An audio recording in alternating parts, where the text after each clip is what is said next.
कथा से ऑफिस की भांगी दिया जाउछि जोटी महिला मानकू आगु को बढ़े दिया जाउछि तो आमे जदि समस्ते एकाठी हबा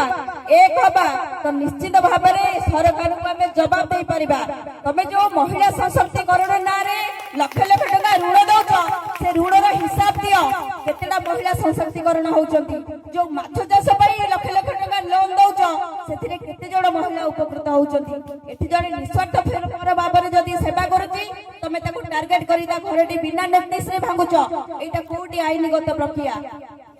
अपा जोटा कहले बहुत लोक घर भड़ा नहीं कि रहउचंती एठी घर भड़ा नहीं काहे कि के रहइबो जदि काहा को क्वार्टर मिलुची ताकर देहांत पर हेडा गवर्नमेंट को हैंडओवर करा जाऊ ता माने इठी ताको मनमुखी कार्य करूचंती जदि कोठी महिला आगु को बढ़िबा को चाहुचंती कि आवाज उठाउचंती ताको आवाज को बंद कर दिया जाउची जेमती मो केस आपण विगत दिने देखिथिबे जोटी अन्याय अनिति हेची सेठी मो विरोध करी मो केते आक्रोश रो शिकार हेची मते केते कष्ट दिया जाईची जेतबळे आरआई जेतबळे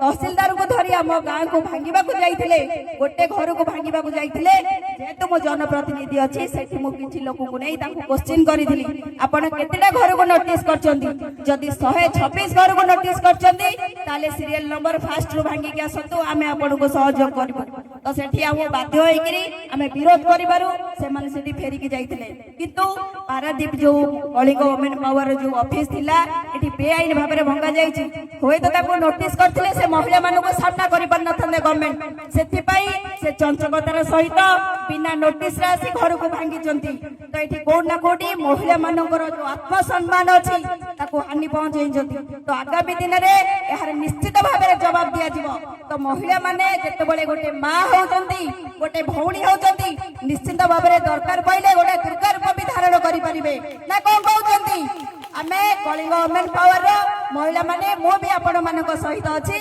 आमे एकजुट होबा एक होबा एवं ए जो अन्याय अनीति अत्याचार चलीची विरुद्ध रे आमे स्वर उत्तोलन करिबा एवं ए सरकार को निश्चित भाबरे आमे जवाब दबा।